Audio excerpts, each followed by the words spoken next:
Place maintenant à la question santé avec vous, docteur Kierzek. Bonjour, aujourd'hui on s'intéresse au somnambulisme. D'abord, de quoi s'agit-il exactement ? Bonjour, alors le somnambulisme, c'est par exemple, et tout le monde le connaît, c'est se promener en dormant, hein. Ça veut dire ça d'ailleurs en latin, ça fait partie des parasomnies, c'est-à-dire tous les comportements anormaux pendant le sommeil. Ça touche du monde, hein. Ça touche quand même 10 à 15% des enfants et ça s'arrête à l'adolescence.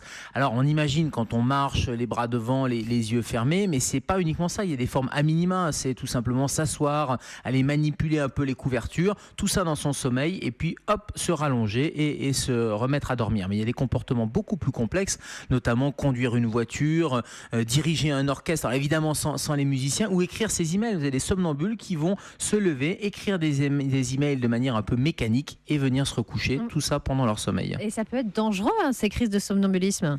Oui, ça peut être dangereux, en tout cas indirectement, c'est par les actions qui sont menées pendant le sommeil. On imagine aisément une chute avec les escaliers par exemple, parce que vous êtes dans une phase d'endormissement et c'est une dissociation du sommeil. Donc le premier des réflexes, ça va être de sécuriser l'environnement et souvent la question qui vient, c'est est-ce qu'il faut réveiller le somnambule ? Oui, c'est ça, on dit souvent que si on le réveille, c'est pire s'il est dans une situation délicate. Eh bien, il vaut mieux ne pas le réveiller parce qu'il vaut mieux ne pas perturber le somnambule. Il vaut mieux le raccompagner tranquillement dans son sommeil et le raccompagner jusqu'à la chambre et sécuriser. Et le meilleur endroit sécurisé, c'est le lit. Alors, vous parliez des enfants particulièrement touchés, mais ça soigne le somnambulisme ? Ça peut disparaître carrément ?